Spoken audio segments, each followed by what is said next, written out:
Hi, I'm in a different location today, but I'm in the van. So I have strategically put my arm up to block the identity of two people behind me. Well, to the side. Two people who probably don't want to be on my YouTube video. So hello.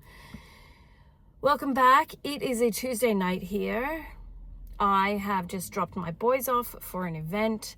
And I was like in a debate. Do I go home and come back again? Do I read my book? Do I go and do something productive? I thought before I go home, are they still there? Are they still there? They're gone. That I could talk to you briefly about the changing of seasons. So there's seasons in life where you can feel like you have a big capacity for something. You may have the opportunity or whatever. Life makes you able to do a lot of your hobby. Let's pick the example of quilting, because quilting is my hobby and it's really on my mind at the moment, because when I was pregnant with Luke, I had a few different things that happened during my pregnancy and I was put on bed rest. So I was put on bed rest for 6 weeks. And it was very challenging because I'm the type of person who wants to like get up and do stuff. And I'm like the mother as well. So mothers do stuff. That was a period in my life where I really had to sort of just, I guess, give in. Allow my children to be more self-sufficient. Allow my children to help me. Like my children wanted to help me. To just give you some context, so I have 11 children and my children's ages range from 19 down to 1. And I have taught all my children basically how to run a house. So especially my older children know how to cook meals. They know how to do washing. They know how to clean. And all the way down to the 5-year-old, they know how to do a lot of stuff. And they're very helpful because my husband and I, and especially me, I've really fostered a lead by example, show them how to do stuff, doing stuff with them, and also getting them to do stuff. So I've only got my case study of my family and my children, but each of my children has a unique individual personality, but they all do these things. They're all more than capable. But I didn't want to give up the control. I was like, oh, poor them. And it was doctor's orders. I had to sit. So during that time, I was able to quilt by hand an entire quilt. And looking back, I was like, that's pretty amazing, because I had a lot of other things to do. Like my children would have to come into the room with their schoolwork stuff, and we'd have to do it while I was in the bed. And the limited amounts of time that I could get out of bed, I certainly wasn't able to do the quilting. So it was like I had the time because I wasn't doing other things. When you have your entire life, you have other things to do. And you might have just random different limitations on yourself. Are you giving yourself grace? Are you telling yourself, I had that season to make the quilts and now I'm busy? Like my time off currently is my children all during the week are involved in different extracurricular activities, and it's when I go to drop the children off. And I have to do a lot of things leading up to them going to their event. It's an effort to be prepared to get them to the event.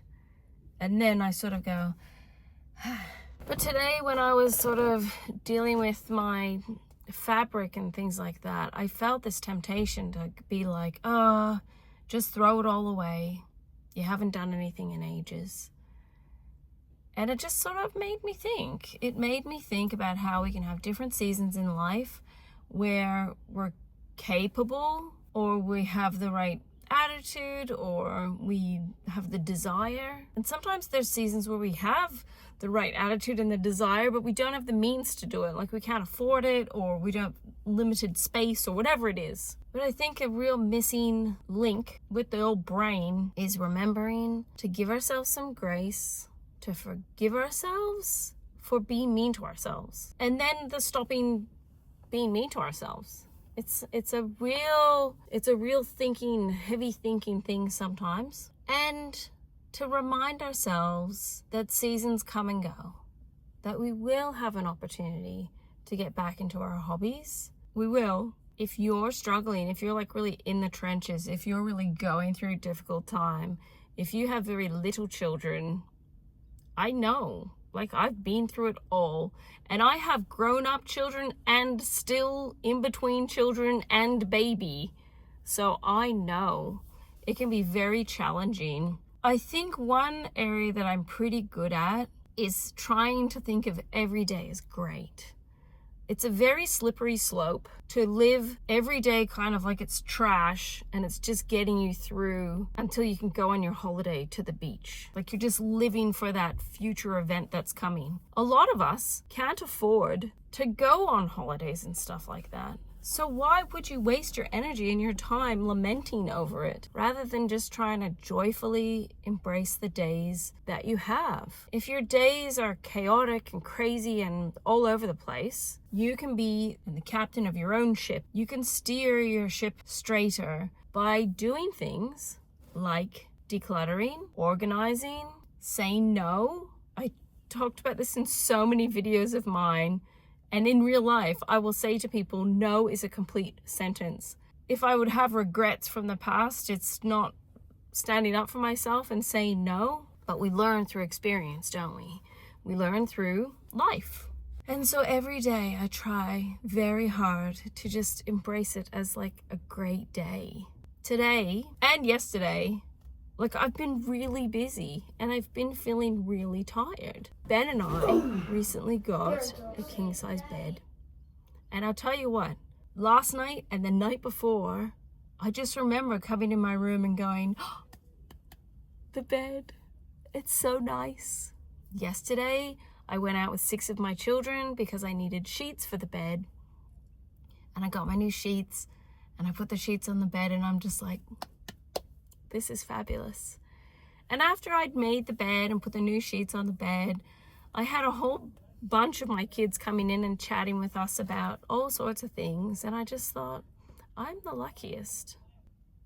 I really am the luckiest. I'm very blessed to live the life that I live. And I don't live it waiting for the summer holiday. I don't live it waiting for the weight loss goal. And I wish I was already there. I wish I was already at my weight loss goal. As the seasons change, we are getting to the end of summer. We've had a very hot summer, in my opinion, and the leaves are starting to fall. And I'm wearing a jumper, and the nights are cooler, and it's very, very, very welcomed. So yes, we have one life to live, and it will be filled with challenges. It will be filled with joy, laughter, happiness, celebration, success, and sadness and grief, and challenge and struggle and hardship. It'll be filled with all the things. Getting your head right is a big challenge, but I believe we can do it, especially if you really want it. Like if you want something enough and you work enough and you practice and you try and you diligently work hard. I block the next head with my arm, then you will get there. I just can't tell you the amount of time it will take. I've chatted with you. I've now decided that I am thinking about going home. It's like, can you be bothered driving and then coming back again? Maybe I will read my book. I'm up to book 5. I've read that much, and I'm about to find out if Harry gets kicked out of Hogwarts or not. All you wintry people, things will thaw out soon. And then we'll start freezing our butts off and we'll be very grateful for it. So until next time, I appreciate all of you. Thank you for watching my video, and I'll see you soon. Bye. Oh no. No. Why does Fudge want Harry to be fired? Oh my goodness, this book. Fudge. What's Fudge's problem that he could be that upset, that he was so desperate for Harry to be guilty of the misuse of magic, is beyond me. But as you can see by my illuminated face, the sun is now setting, and the event is nearly over. And I never ended up going home, did I? Chapter 9, The Woes of Mrs. Weasley. That will be my chapter that I read before I fall asleep tonight. We go.